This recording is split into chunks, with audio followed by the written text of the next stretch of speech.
Good afternoon, everyone. I'm going to give it another few seconds because I see people popping in. I'll get started.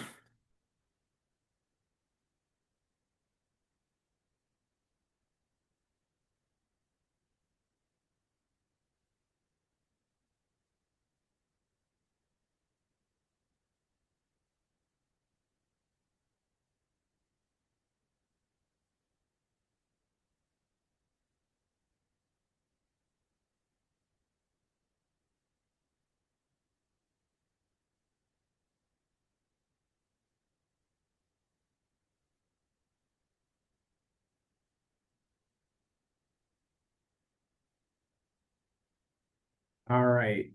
I am going to get started. Thank you for joining us today for our monthly webinar. Today, I'm going to talk about how to hold an A-level family meeting. This is a topic that is near and dear to my heart because we started talking more about family meetings with clients in the last year and holding many of these. And so I thought, we've learned a lot. It's time to maybe share some of that.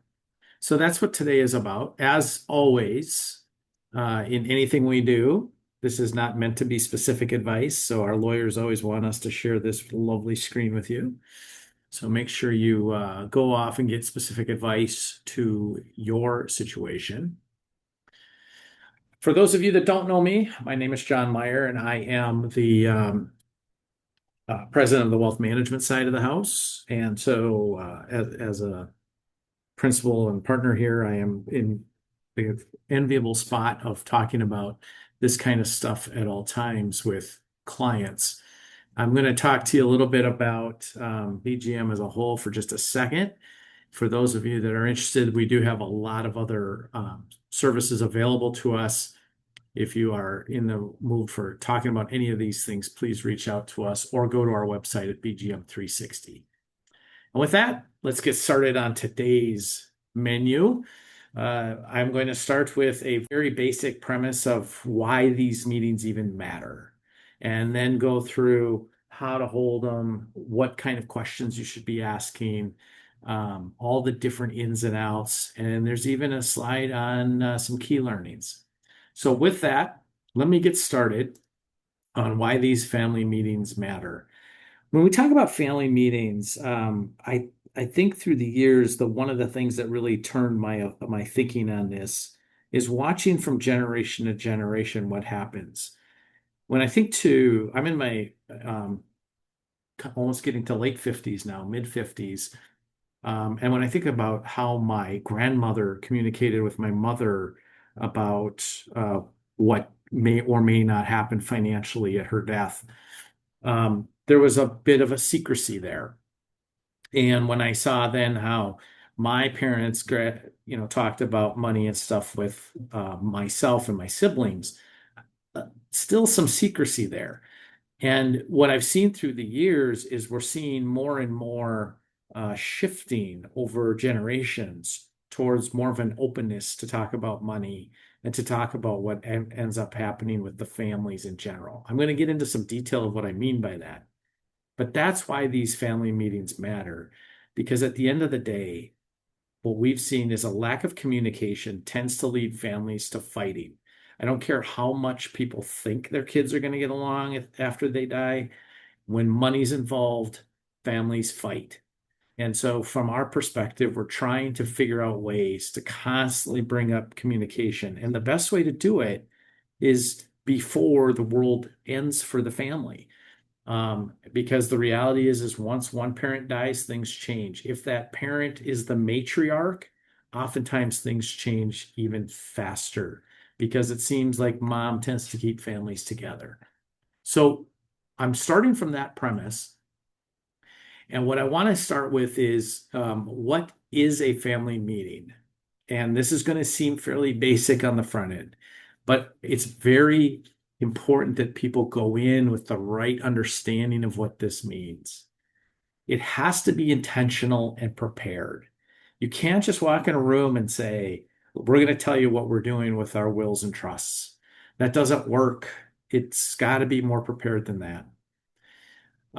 We need to focus on the communication side of this as much as the documents. I'm going to get into this a little bit more, but the reality is we're dealing with human beings. We need to know, even as advisors, we need to know what is the ins and outs of the family dynamic. So with that, we want to be very clear about what will and will not be discussed. I'm going to get into that in a couple of slides. The big thing here that people typically want to talk about is, should we share numbers or should we not share numbers?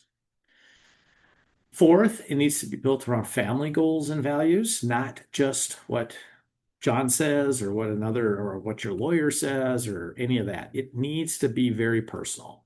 In fact, the best family meetings I've been in so far in my life are usually where I end up actually not talking as much, and the family starts having more of a general conversation amongst themselves about certain things. And then finally, there probably should be next steps. And I say that because typically a family meeting that's one and done is not as effective as those that go on an ongoing basis. And I'll talk about that in a minute too. So think about this from the standpoint of what is a meeting. And then let's jump to why you should actually hold these. Because at the end of the day, part of this is built around having a meeting to reduce uncertainty. Think of this as work. Like when you're at work and you're having meetings with your coworkers, it's not because everyone says, God, I want another meeting. It's because they want to come together and figure out problems and solutions and reduce the uncertainty so that everyone can move forward in the same direction. That's no different than what a family meeting is. And so the whole point to this is to reduce this uncertainty and avoid future conflict. I'm going to go back to the conflict thing a lot as I talk, because what I've typically seen is there ends up being a lot of conflict around what I would call dumb things. It's not even always money. It might be that, well, dad said I get his shotgun, and another kid says, no, dad told me I got the shotgun. Well, those are the kinds of issues we need to talk through early on. Secondly, we need to help children understand roles and expectations. I'm going to give you an example here where I was, and I'll give you personal examples here. I sat down with my own children to talk about what kind of roles we have available in our lives in the Meyer family. And one of the things we talked about was simply, do we want to we need some people to do healthcare decisions, and we need some people to do more of the power of attorney, the financial decisions. And what surprised me was which children raised their hand for which of those roles. Because what I thought going into that meeting was different than what came out of that meeting. And I see this a lot when we do family meetings, is that parents assume certain kids want certain roles, or they feel obligated or even guilty. Well, I have to give a role to the oldest child, or I have to give a role equally to all kids. And the reality is the kids not only may not expect that, but oftentimes the kids don't want it. The perfect example is where I've seen people want to give roles to a child who's successful. Oh, my son's a doctor, my son's a lawyer. He's got to be the power of attorney. If your son is a doctor or a lawyer, they don't have time to be the power of attorney. It's a huge burden. And I don't think enough people step back and actually ask their children, do you actually have the time it's going to take? Because this is a big role. Third, we need to create more transparency. There needs to be more of a discussion as we go along. If you wait until you're sick, it's already too late. And I've seen scenarios where people not just got sick, they got sick so fast. Like someone, I know of a story where someone was doing work at their house and they hit their head um, on a forklift, and they literally were basically incapacitated from that point forward. Like that's that person was very young when that happened. Like if they didn't have any conversations prior to that, that's a problem. Fourth, build it around your personal goals and values. I'll get into that. And then finally, the next steps. From the standpoint of, I'm sorry, I had bumped back on my slide. Fourth, give parents a structured way to explain their thinking. This is where the family meeting comes into play as the healthiest, is when parents can sit there and explain to their kids why they are thinking what they're thinking. It makes such a huge difference when kids can sit and ask questions back. Well, why this? Why that? And it takes away so much conflict down the road. And then finally, let's build this trust across the generations. The interesting thing, and I've heard this said about everyone's heard this idea that wealth by the third generation is gone. The second generation tends to spend half the money, and the third generation spends what's left. Part of the problem is because there is no discussion about why this is going on, how we made the money, what's our value system with the money. And so the next generations just don't understand anything. And this idea of building trust across the generations is important because if you want to change your family tree, you have to start by simply talking about why, the how, the what, so that the next generations don't make the mistakes that we see so often. Now let's talk about who leads the meeting. And after this slide, I'm going to jump into a little bit more about how to prepare. A family meeting is typically led, in my opinion, best by the parents. The parents may not know what to say. They may turn to me or their attorney or someone in the room and say, well, can you help lead the agenda? That's fine. But the parents set the tone. At the end of the day, we have to have the parents say, this is important to us. Here's why. The best meetings are where parents actually will set the tone by talking about not just why everyone's there, but what the expectations are. I'll get into that in a second. So, from my perspective as an advisor, my job is to help facilitate with structure, with questions, with facilitation. Oh, here's something I'll tell you too. There are meetings, family meetings, where I, as an advisor, might not be the best person to lead it. There are meetings where we might bring in a financial therapist to actually lead the meeting because there might be family dynamics that are just that difficult.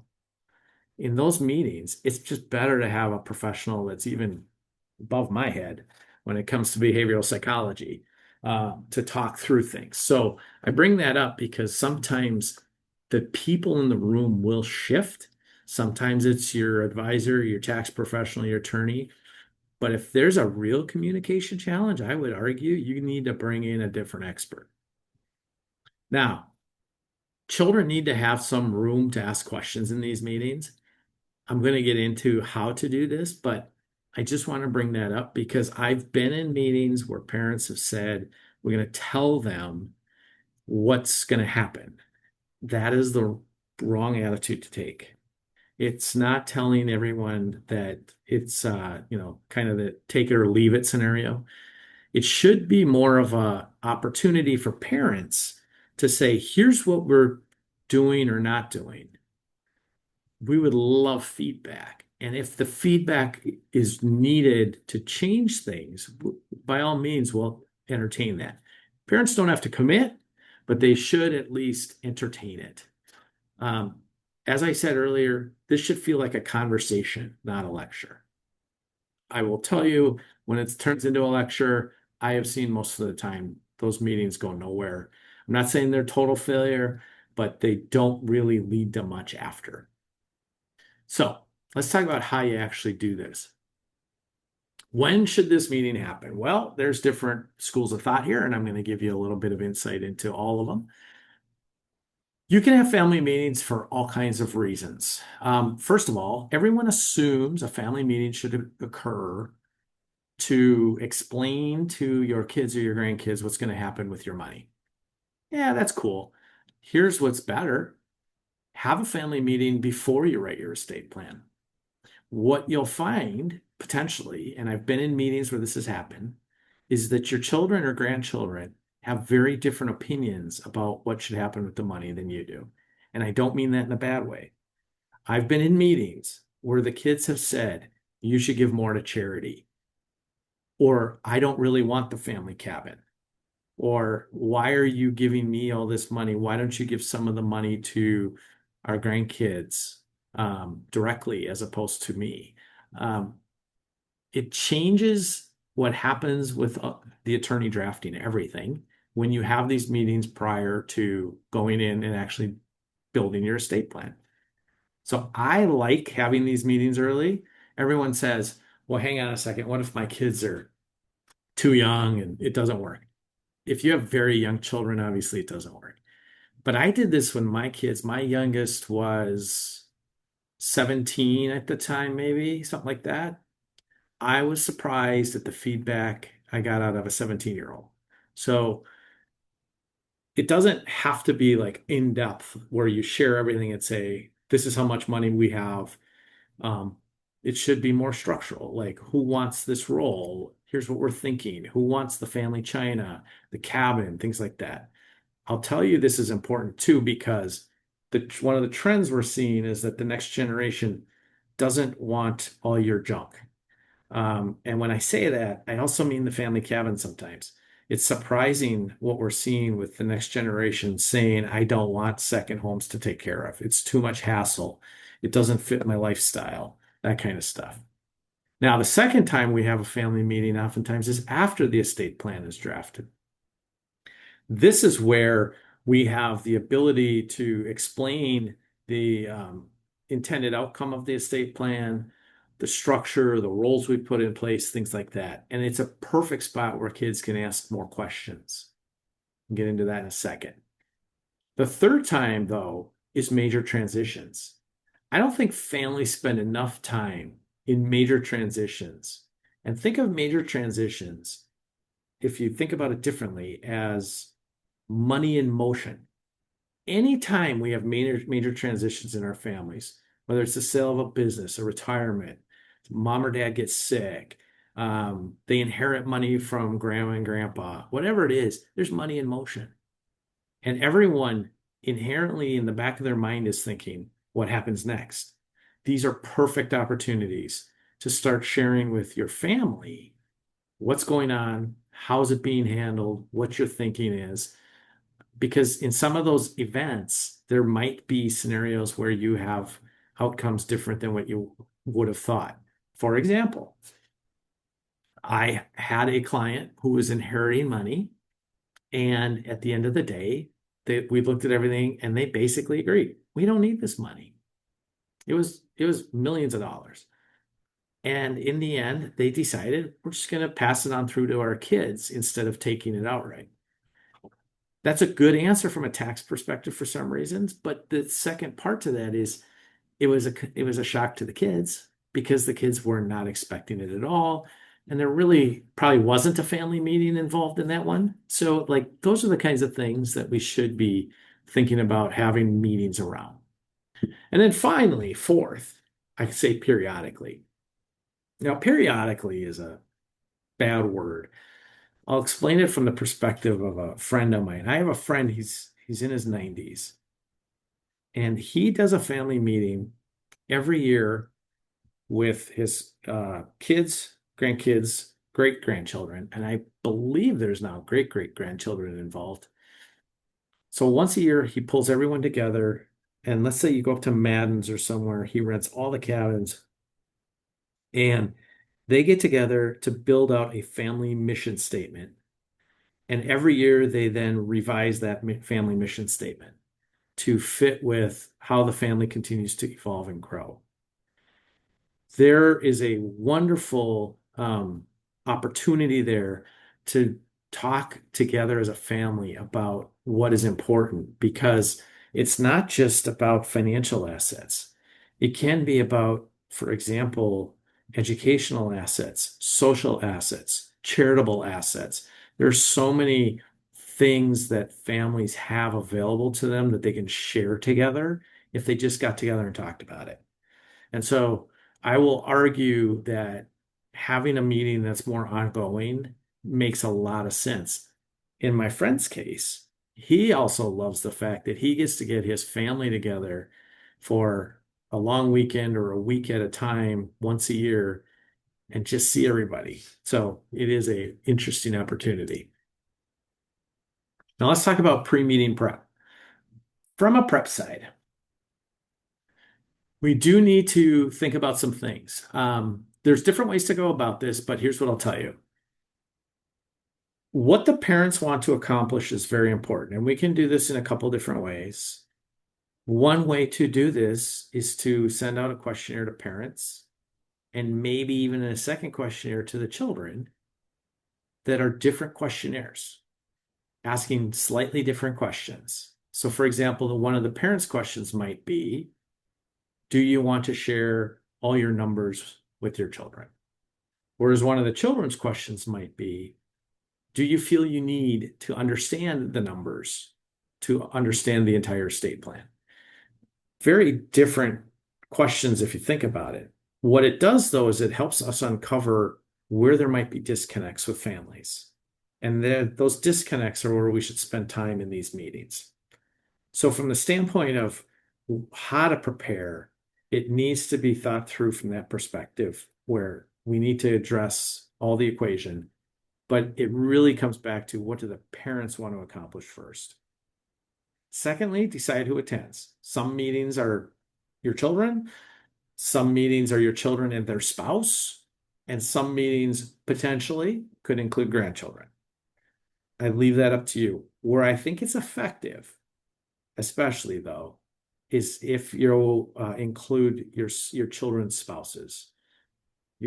They are an important part of someone's life and they will have an opinion, so it's best to educate them along the way as well. Third thing, review estate planning documents beforehand so you can answer questions. Now, I'll tell you as an advisor, before family meetings, we reread everything. We make sure that we generally are understanding of what's in those documents, where to find things, because sometimes in meetings, things pop up where people say, hey, what happens in this scenario? And I need to, kind of rush back to a document to say, oh yeah, no, here's how that would work. But be prepared to answer those kinds of questions. The big question, and there is a slide on this, is whether you should discuss numbers. This is the question that comes up a lot. I am an advocate for sharing numbers. I think the more we share, the more trust we build faster. There are plenty of people that don't want to share numbers. It could be that your children are too young. It could be that you don't necessarily know how something's going to work yet. There could be all kinds of reasons. I do think there's a point in time, though, where people should be sharing numbers because there's a general disconnect here where mom and dad probably are just fine in life and the kids don't even know what fine means. And so as soon as mom and dad have something slightly wrong with their health or whatever, the kids by nature are going to be saying, we don't know if mom and dad can handle it. Do we need to financially step in? Where's the line? Who's in charge? When can I ask a question or not ask a question? All that comes up.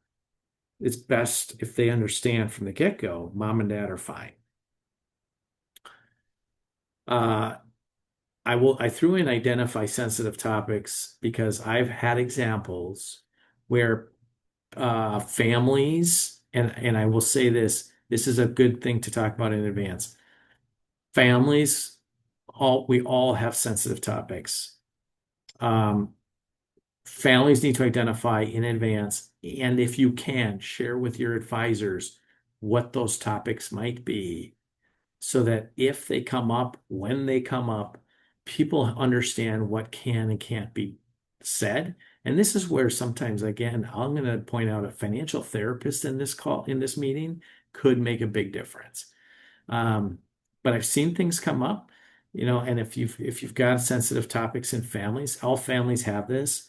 There's divorces, there's drug and alcohol use, there's lawsuits and bankruptcies, there's just some kids are the black sheep. whatever the answers are, those are the things that we need to think through on the front end. And then finally, coordinating with professionals as needed. So the dynamics are the big thing. We need to start thinking as we go into these meetings, and then I'm going to shift after this slide to what we actually talk about. But we need to decide on the front end, how do the children communicate with each other? Because at the end of the day, mom and dad at death are leaving it now up to their kids to communicate. And if the kids are not good at communicating, we need to start thinking about what structures we put in place to help with that. This family is starting to help, or this family meeting is starting down that path a bit. Secondly, are there any tensions or unresolved assumptions in there? That's a big one. Third, do we include in-laws? Always a big one because, and when I say in-laws, I mean your kid's spouse. That's a big one. Fourth, what are the financial situations of your children? It's interesting to me when I talk to clients, oftentimes people don't know what their kids make. They don't know their kids' tax brackets. They don't know if the kids are really wanting to send their children to private schools or public schools. There's a lot of, I don't want to cross the line and pry into their life in that kind of question. The issue, though, is that all those questions have a direct relation to how we communicate what's going to happen. It actually could have a direct relation to how your estate plan is set up. And so those are the kinds of things that we do want to talk about on the front end. And as I mentioned, dynamics around any kind of surprises, resentments, best if we understand that on the front end. I've been in meetings where I didn't know those on the front end. That can be fun. So let's talk about how we decide what gets discussed. And really what we're going to do is we're going to think about this from the perspective of what the topic should be. What do we avoid? What do the questions the parents want to answer? As an example, I've gone into meetings where parents have said, I have a family business that I want one or two or three of the kids to have, but not all the kids to have. I'll equalize the estate in some other way so that everyone's fair, but I don't know exactly how to ask the question if people feel like that's a problem or not. So those are the kinds of things that we should be talking about. What are the questions the children might have? That's a big one. And this is where a questionnaire in advance of the kids actually can help build our agenda. I think it's important to think about how do we view this meeting if we view it as a success or a failure, because that helps us think through how, if we know what success looks like, how do we adjust the agenda? And then finally, how much detail do you want to give in finances? Here's some ground rules that I like to play out with. As a one reminder as we go through the slide deck, if you have questions, feel free to drop in the Q&A box. I've got that open on another screen here so I can see if someone drops anything in. Moving on, setting ground rules. We need to be very clear on the front end about confidentiality. This is a discussion that has to happen right away about we're going to share things that we don't want other people to know. We don't want your classmates to know. We don't want your friends to know.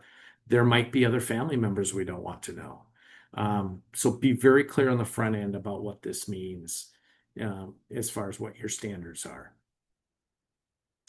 We need to allow, and when I say we need to allow questions without immediate answers. There are going to be things that come up where people in the room may not feel comfortable speaking in front of others or may want time to think through before they answer something. So I want to make sure people allow for that in general. There is going to be a possibility in these meetings that things go unresolved for a period of time. that's where future meetings come up.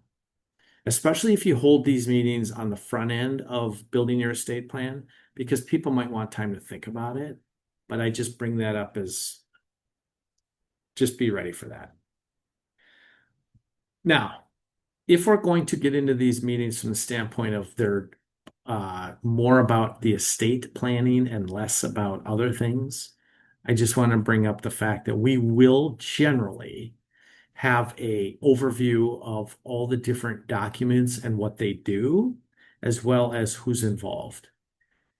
This is an educational part to the meeting where we are basically helping your children, and oftentimes, to be honest, mom and dad still are learning too, about what's going to happen, what triggers things, when that's triggered, who steps in as a trustee or an executor or power of attorney or healthcare directive, those kinds of issues. This is where we see a lot of questions come up from the children because they want to understand what exactly happens and when it happens. And so think of this as kind of a fire drill moment. Mom or dad pass away, what happens in the next minute? And that's what the kids want to know. It's a very tactical feel. So from our perspective, we will do generally an explanation of all this in the meeting. Now, with that, part of what we're also doing in this meeting, potentially, is we're also saying to them, Mom and Dad did these documents.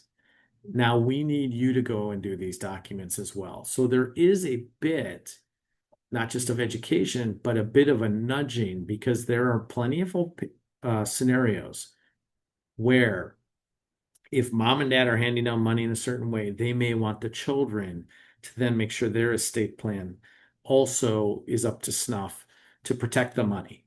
So there could be scenarios where this education is also a bit of a, okay, now we need to go do it for you. All right, let's talk about transparency. There's two ways of thinking about whether or not you share numbers with kids. And the next two slides, I'm going to share with you kind of an option A and an option B. But if you think about this, if you're going to share numbers with kids, the meetings turn into numbers meetings, deeper way. If you're not going to share numbers with kids, the meetings are much more about structure and philosophy. Now, I wish I could say that the meetings could be both, but and I want them to be, and I try to turn them into that. But what I've noticed is when we share numbers, things do gravitate a bit more towards numbers. Now, is that bad? Not really. And I say this from this perspective. People, when they talk about theoretical structure, sometimes struggle with what it means. If they can put a number to it and say, oh, wait, if I got $1 million, I would do this. Now it's real to them. So I do think numbers add a bit of color that is super helpful in describing the structure. If we don't share numbers, though, we spend a lot more time just on the theoretical structure and why we're doing things. I will tell you, though, in the back of their mind, they're all thinking, well, yeah, but what's the numbers? So just as a way of thinking about how to do this. And the last thing I'll point out is you don't have to share numbers on the front end. You could decide to do it somewhere down the road. It's up to you when and how. Here's kind of a structure for meetings with numbers. Where we tend to focus on is we tend to focus on discussing the values of things, actual estate projections, like, hey, if things keep going this way, this value turns into this value. And so down the road, we have this tax problem. That's kind of how those meetings evolve. Okay. Now, with that, I will say, and I've said this earlier, part of that does answer a nagging question they have, which is, are mom and dad going to be okay? And do I have to financially help them? So there could be a bit of goodness to this. Secondly, we spend more time sometimes when we have actual numbers talking about plan gifts or estate transfers. This gets into the point, and I'll make this point quickly. One of the trends we're seeing over the last 5 years, 10 years max, is a desire to see one's children benefit from money. And if you think about when kids should get money, typically kids have all their problems between the ages of, let's say, 25 and 40. Those are the ages when you're getting married, having children, buying your first house, switching jobs, losing a job, needing a new car, getting in a car accident, whatever. That's the age when are important. If you inherit millions of dollars when you're 60 years old or later because your parents finally died, it just isn't as impactful. Sure, you got a lot of money, but all your hard parts of life you had to deal with without money.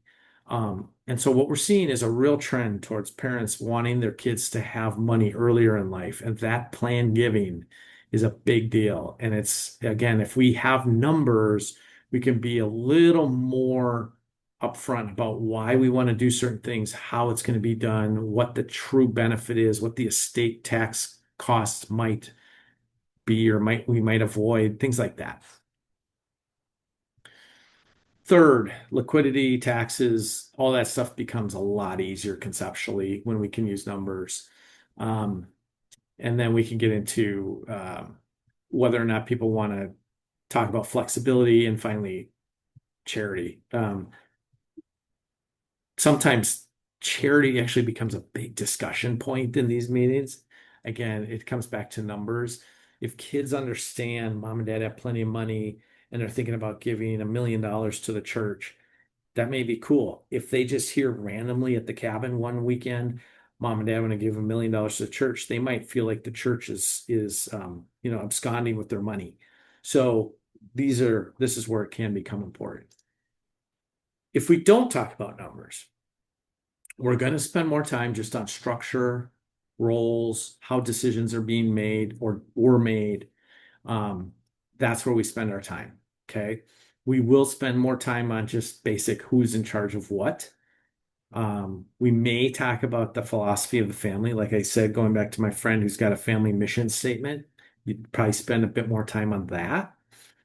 A little bit of this fire drill idea around what's going to trigger something in a crisis. Now, that doesn't mean, like I said, we don't share numbers. We may share numbers in the future, but that's where we spend our time when we don't share numbers. I mentioned this already. Inherently in these meetings, what the kids are thinking and mom and dad may or may not want to address is, when do I get my money? It's best if we could just talk about it up front. Because if we can talk about it from the perspective of what I said, between 25 and 40, most people have more problems. We're going to help you out, or maybe not. There's a big discussion. Point number 3 here. There's a big discussion sometimes with families about fair versus equal. Every parent, I'm a parent of 4, I get it. Every parent wants to give equally. The reality of that is that's not always fair. I have seen scenarios, for example, where one of the children is disabled and will never really have the ability to make money in life. And in those families, sometimes fair could be you leave 50, 60, 70% of the money to that one child because they have no way of taking care of themselves otherwise. So those are the discussions that need to be had on the front end. If the kids are involved, it goes a lot smoother. But this is the idea of, is gifting part of the values conversation? And it could be also, by the way, gifting to charity, not just gifting to your kids or your grandkids. But that is a big part of this discussion. As I mentioned, it's best if we know what's going on with your kids. So if we can, we would like to find out in advance of what's going on with them financially, what decisions they're trying to make in life. For example, hey, we're going to send our kids to a private school instead of public, and that's going to be a huge cost. anything that we can understand so that we can have a better discussion about how this impacts things. Okay. We will also in these meetings offer up typically financial education to the kids and the grandkids. Now, I will tell you up front, they don't want to talk to you, the parent, about their scenario sometimes. They may not want to talk to me. If you've got a room of kids that are, let's say, 25 to 30 years old, they don't want to talk to someone in their 50s. So what we do is we offer up younger advisors to go and have those conversations with them. But what we're trying to do is we're trying to give them some sort of foundational teaching about all these different areas that, quite honestly, we all wish we would have gotten when we were younger, so that we can make good decisions in life. This isn't about us having to sell our services. I'll just say that up front for anyone that has talked to us, they know this. We're not trying to sell your children or grandchildren on becoming clients of ours. We're trying to educate them. And if we give them an hour and help teach them about all this stuff, it does change how they think through things and ask questions of you. So that's what we're trying to do. And that's what I would encourage you to think about offering them. I mentioned the mission statement. My friend does this. This is not a have to, but what I would say is it is an interesting way to bring up what the family's shared values are. What I've typically seen is the first generation that earns all the money lived by a value system, sometimes inherent only to mom and dad. Like they just, at night behind closed doors in their bedroom, they were the ones talking about why they believe what they believe about money. For example, and this is a fairly true example of a lot of families, I think. We don't spend money frivolously on everything, but when we do spend money, we only spend money on the highest quality. And if it's not high quality, we just don't spend the money. Like that's a really big value to share with the next generation as to how they should spend money. And it brings up different discussion points. So what I've noticed is if we can get those things out on paper in some way, even if it's just mom and dad sit down and write a letter to their children about how they made their money, what's the storyline of that, why did they make certain big decisions in their life? Um, you know, I go back to a guy I know who he did this for his child. Um, he right before he died, he wrote a letter to his child, and one of the things he said is, "I won't be around to see you through every event in life, but I got more value out of getting married after the age of 30 because I was more prepared for marriage, and so I want you to think about that." I mean, that's a huge thing to transfer on. So think about what you would do if you had to transfer information on, whether it's a mission statement, a letter of some sort, however you want to think about this, a video. There's other ways to do this. Now, I'm going to give you a couple slides at the end here about some ideas. If you have questions, I encourage you to throw them up in the Q&A box because we are nearing the end. Here's some best practices for whoever's facilitating this. So whether it's mom and dad, their advisor, but mom and dad especially, ask open-ended questions. Do not keep things closed. Secondly, there's always quiet family members and or quiet spouses who feel like they should not necessarily interject in what they consider as the family, but not their family. Encourage them to speak up.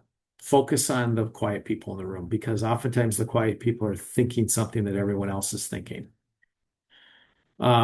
Third, kind of reflect back. Like, is this, here's what you said.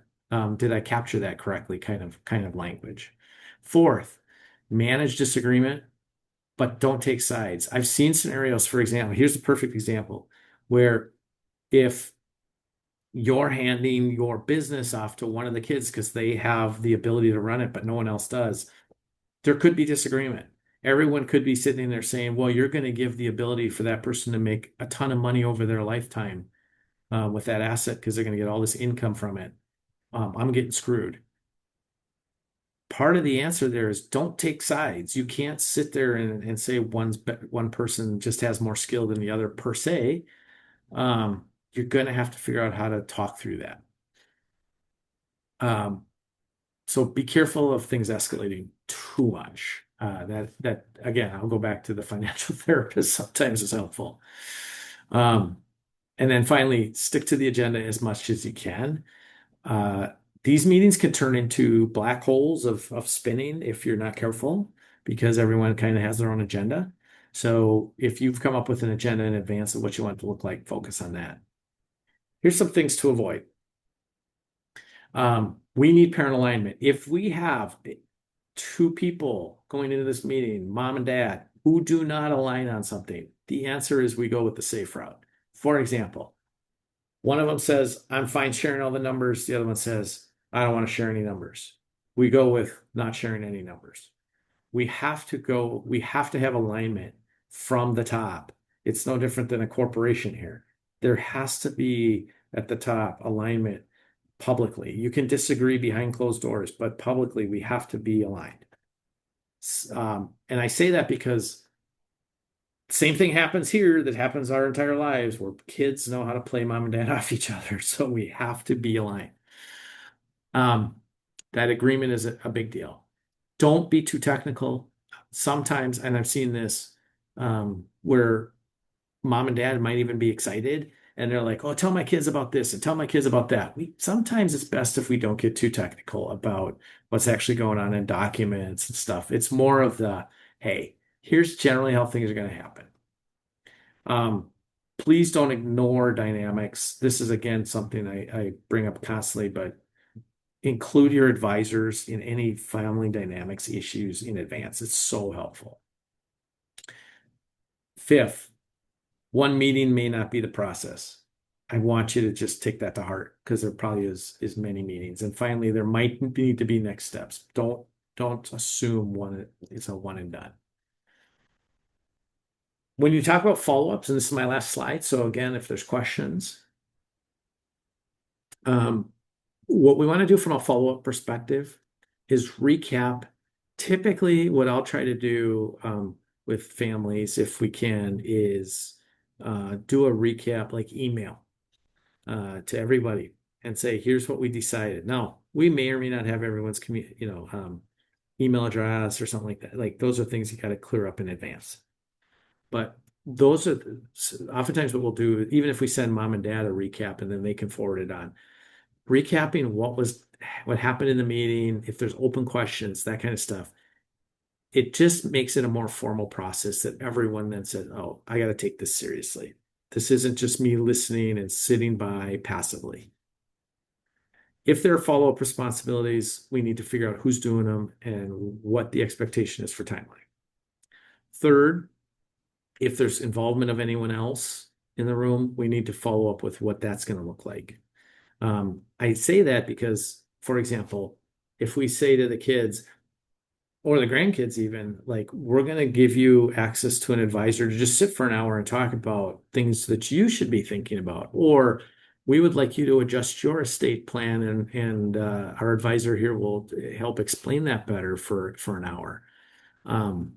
That's the kind of stuff we need to figure out and get everyone in the room to agree to it before they walk out. Because if there's open questions, it's best to address them as a team. If there's more family meetings necessary, we try to figure that out on the way out before we leave the room.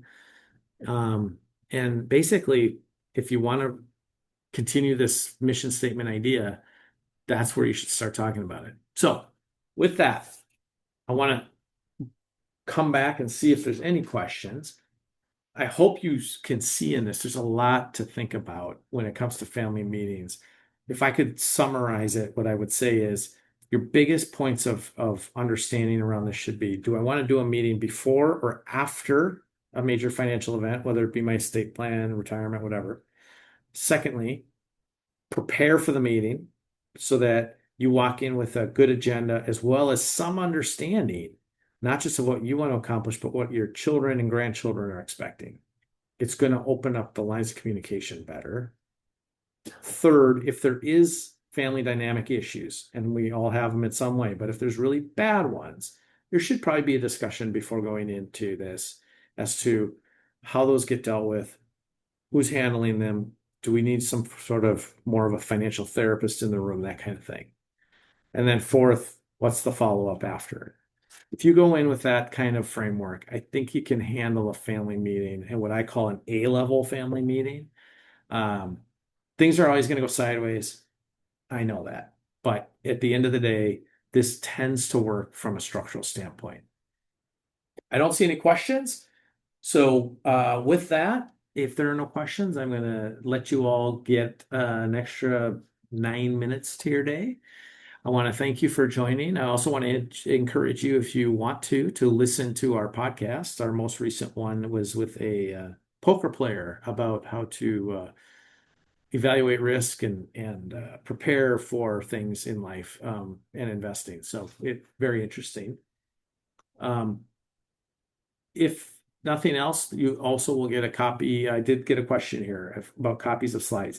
This presentation will be posted to our website in the next 24 hours, so feel free to go back on and you can grab stuff.